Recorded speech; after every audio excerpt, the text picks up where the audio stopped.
Homeschooling is on the rise as more parents want greater say over their kids' education. It started during the pandemic when schools were pushing remote learning, and it's now accelerating again. Parents are voicing concerns over schools teaching biased curriculums and indoctrinating students rather than focusing on useful skills like math, science, and reading. Murphy, you got a gaggle of kids over there.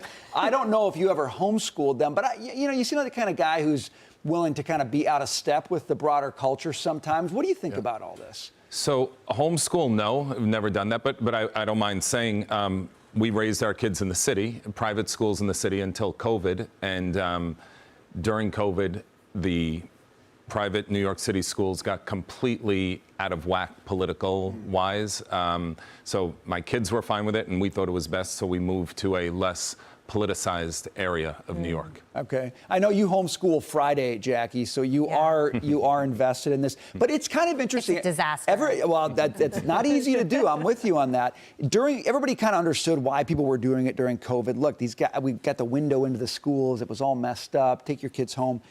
But even after that's done, people are still moving in this direction. Yeah. Does that surprise you? No, not at all, because they see what's happening in schools and they don't want their kids to be exposed to that. I understand 100%, and you're not the only person who's moved to greener pastures as a result of that. Carol Markowitz was on the other day during the pandemic. She went down to Florida, and she was talking about how substantially better it is, how, the unions are a little involved there, but certainly not as much as they are here. So as an alternative for parents, I get it, but I do have to step back and say, I like the idea of school. I like kids socializing together, learning together in that setting for discipline purposes. I think it's important for the parents not to have the responsibility of homeschooling them. That's a huge burden for somebody who hasn't been trained to be an educator. And so I asked myself why our system has once again gotten so out of whack, so polarized, to the point where people feel they have to pull their kids out of school. We've got to take each system, whether we're talking about healthcare, whether we're talking about schooling or anything else, and just take a step back and try to retool things to get back on track. Because if we stay on this track, we're going down the Bernie Sanders line, and you're chipping away at it slowly but surely. And a lot, we talk about homeschooling. I will say a lot of people who do it, Dagan, are doing it increasingly in like a cooperative environment where it's actually a bunch of kids doing something once or twice a week. They've got maybe a parent who's specialized teaching. So everybody kind of says, oh, are they going to be socialized? Will they know how to make friends? Yes, they will, because they do this often in community. And I think that's part of the evolution of where this is going. And it will starve the teachers' unions.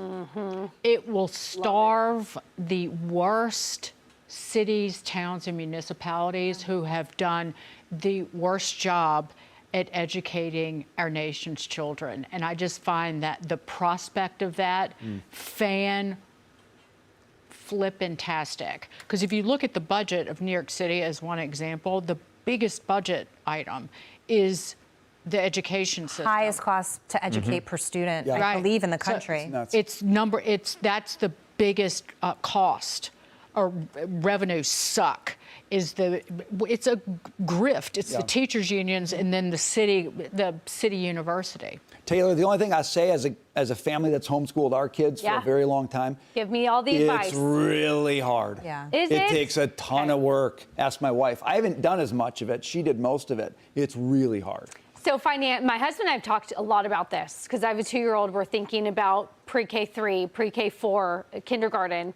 If financially one of us could stay home, we would, and we would homeschool. Both of us need to be in the workforce, so that's a conversation we can't entertain right now. But I love it for a few reasons.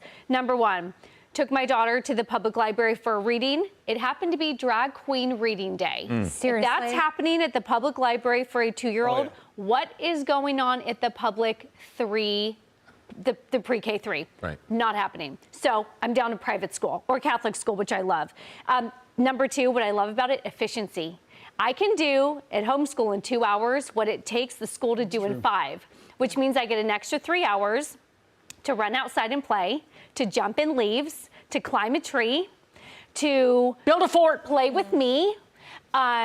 outsource them to a co-op, go run around with some kids. So efficiency, that's why I love it. Yeah, you can do it faster, there's no question. In New York City, you're not super popular with the folks in the city who are spending hundreds of thousands on private school for their kids, but it is good for the family. I'll go into Central Park and build a fort with y'all. Thank you. I just can't believe they're still doing Drag is. Queen Story Hour. Yep. Oh, you should go to a public library. I cannot believe it. That's the best thing they're doing.